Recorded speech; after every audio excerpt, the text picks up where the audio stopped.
¿Qué son los derechos culturales? El 30 de abril de 2009 se publicaron en el Diario Oficial de la Federación las reformas a los artículos 4 y 73 de la Constitución que promulgaban el derecho a la cultura. Se cumple una década desde que se dio rango constitucional al derecho al acceso a la cultura y al disfrute de los bienes y servicios que presta el Estado en la materia. Pero hasta el día de hoy no se ha materializado este reconocimiento aprobado por ambas cámaras del Congreso, ya que siguen existiendo lagunas y rezagos en las políticas públicas que obstaculizan que el Estado promueva los medios para la difusión y desarrollo de la cultura, atendiendo a la diversidad cultural en todas sus manifestaciones y expresiones, con pleno respeto a la libertad creativa, tal y como instruye la Carta Magna. Dicho derecho constitucional a la cultura ha vivido un largo y en ocasiones atropellado proceso para materializarse en leyes e instituciones. Como lo señala Francisco Javier Dorantes, la modificación al artículo 4 constitucional solo atiende uno de los 3 derechos culturales que se contemplan en la mayoría de las legislaciones internacionales, es decir, el derecho al acceso a los bienes y servicios culturales. El derecho a la creación y el derecho a la difusión del patrimonio cultural están inscritos en otros artículos o leyes que, en mayor o menor medida, tienen una tradición y una consolidación institucional más estructurada en el país. Pero el derecho al acceso a los bienes y servicios culturales, es decir, la posibilidad de que todo mexicano, independientemente de su posición económica o situación geográfica, pueda acudir a un museo, tenga acceso a un concierto de música o a un evento escénico, conozca zonas arqueológicas o pueda leer obras literarias, por mencionar los ejemplos obvios, requiere forzosamente de una compleja infraestructura material y humana que haga todo esto posible. Creados en 1939 y 1947 respectivamente, el Instituto Nacional de Antropología e Historia y el Instituto Nacional de Bellas Artes han sido los organismos encargados de otorgar el acceso a los bienes culturales. En 1988, Carlos Salinas de Gortari creó por decreto presidencial el Consejo Nacional para la Cultura y las Artes, que de facto asumió la rectoría en la promoción cultural y la mantuvo durante casi 3 décadas, a pesar de que jurídicamente el organismo siempre fue cuestionado por ser un consejo sin consejeros, es decir, sin órganos colegiados, además de que carecía del aval del Congreso. En 2015, ahora sí con la aprobación de ambas cámaras, el presidente Enrique Peña Nieto emitió el decreto por el que se creó la Secretaría de Cultura. Pero el nuevo organismo rector de la cultura no logró marcar una diferencia sustancial con su antecesor Conaculta.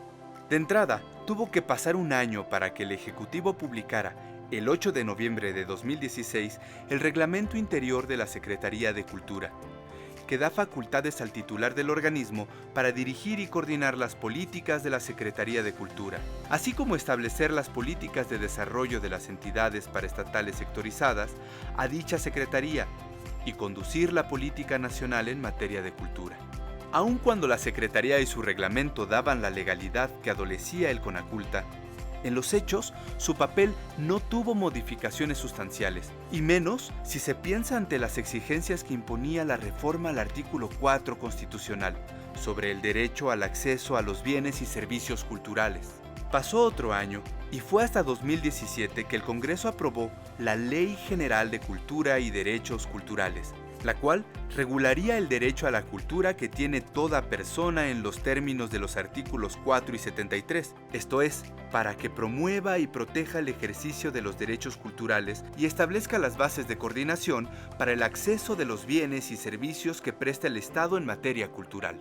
Pero de nueva cuenta, la nueva ley necesitaba un reglamento, y este se publicó en el Diario Oficial de la Federación hasta el 29 de noviembre de 2018, el penúltimo día de la administración de Peña Nieto.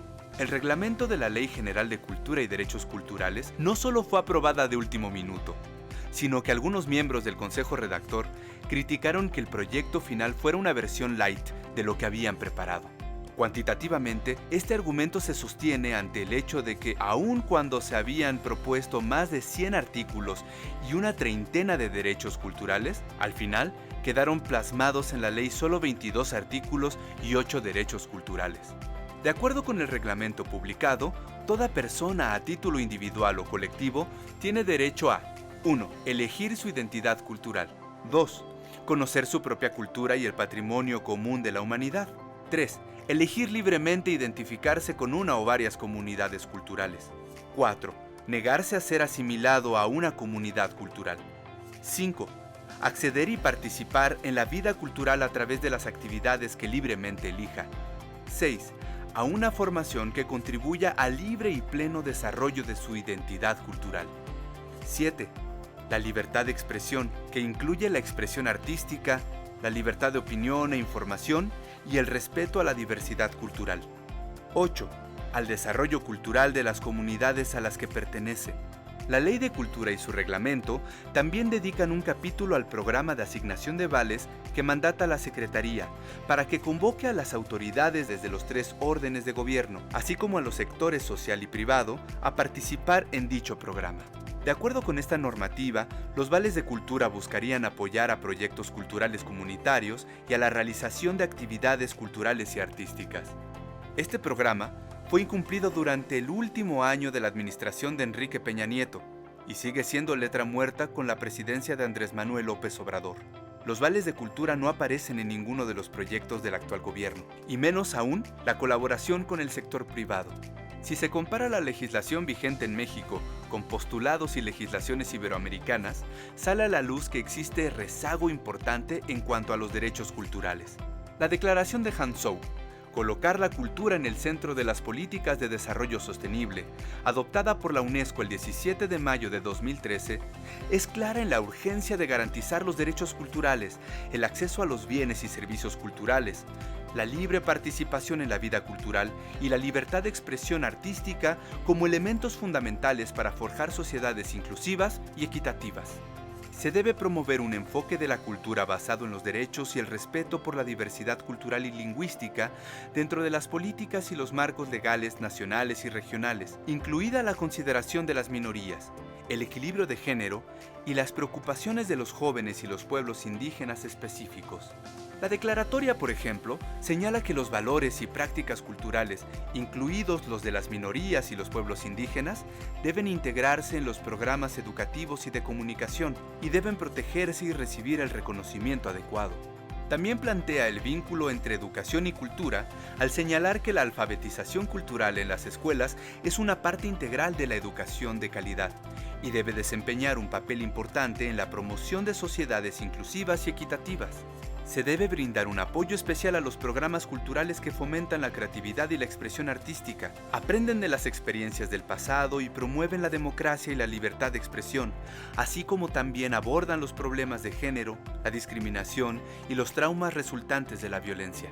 Siguiendo el recuento que hace el informe Cultura en la implementación de la Agenda 2030, creado por el equipo internacional Campaña de Metas Culturales, se indica que los derechos culturales protegen los derechos de cada persona, individualmente y en comunidad, para desarrollar y expresar su humanidad, su visión del mundo y los significados que dan a su existencia y su desarrollo a través de valores, creencias, convicciones, idiomas, conocimiento y artes.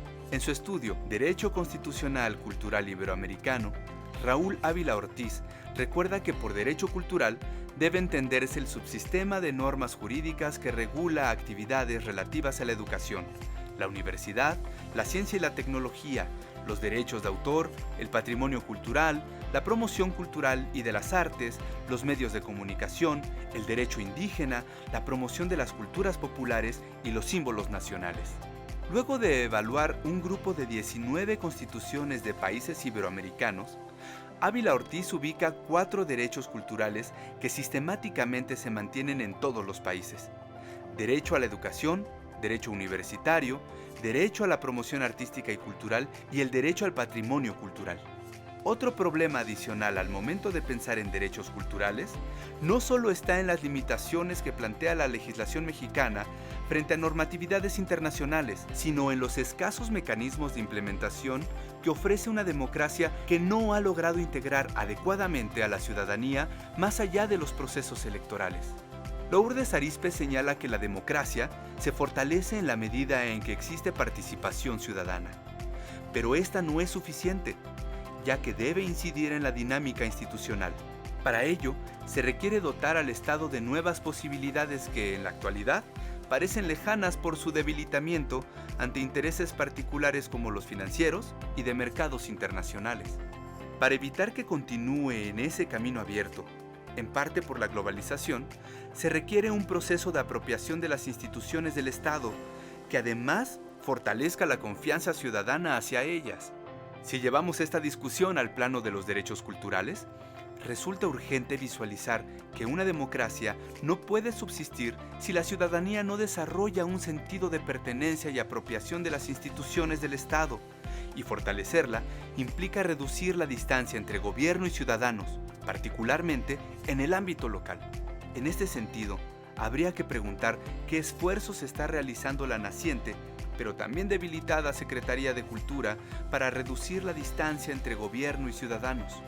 En el ámbito social en general y en el cultural en particular, la experiencia ciudadana generada por la relación con instituciones no ha logrado cerrar su distancia para cumplir a cabalidad el mandato de ofrecer los derechos culturales otorgados por la ley. ¿Qué hace falta en México para poder garantizar la aplicación de los derechos culturales? ¿Los programas culturales que promueve la 4T atienden el mandato de la Ley de Cultura? ¿La actual relación entre la comunidad artística y el gobierno federal ha creado realmente mecanismos que vinculen la cultura y la ciudadanía? Desde la ciudadanía, ¿cómo se puede impulsar el respeto y ejercicio de los derechos culturales? La modificación de Conaculta a Secretaría de Cultura ¿logró garantizar el acceso a los derechos culturales? Guión: Edgar Alejandro Hernández. Voz en off: Everest Landa.